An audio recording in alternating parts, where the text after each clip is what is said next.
Hi, I'm Keira Zikmanis. I'm a registered clinical counselor here on the unceded territory of the Lekwungen people, so the Esquimalt, Songhees, and Wasanich nations, also known as Victoria, BC. All right, so the question I have here is, how do I deal with edginess, nerves, and anxiety at work? This is definitely a hard one because everyone does have a different experience of anxiety, and it really depends on the context, but I have a two-part answer for you. So the first part, just some strategies you can use in the moment when you're experiencing anxiety or nerves. The second thing I'm going to talk about is how to dig deeper into maybe what's causing your anxiety and nerves, and reflecting on this a little bit more. So first, when you're dealing with anxiety and nerves at work, super common problem, really, I think most people deal with this. But the first thing you want to do is just notice that you're feeling that way and label that feeling. Research shows that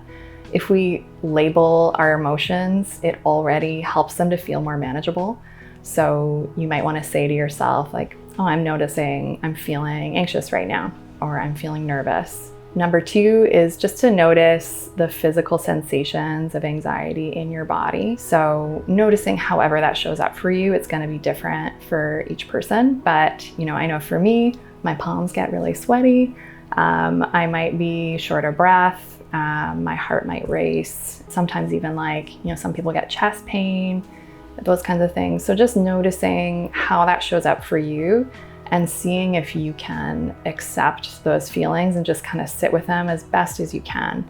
Because we know that the more you try to push those feelings away, or the more you try to ignore those feelings, the more they're gonna stick with you and the more they're gonna kind of get stronger. And then the third step is just to support yourself with those feelings. One really good way to do that is to practice a grounding exercise.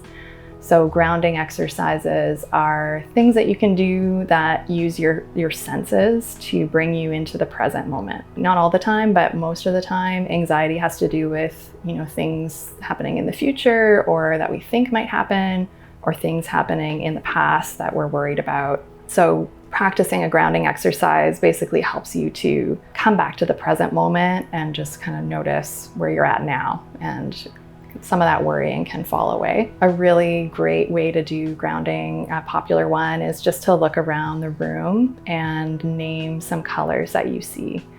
And it's important to move slowly with this, so you're not like white, black, blue, like looking around, but just moving really slow and noticing, like, okay, I see some yellow blinds, I see a black stapler, and just naming some things around you.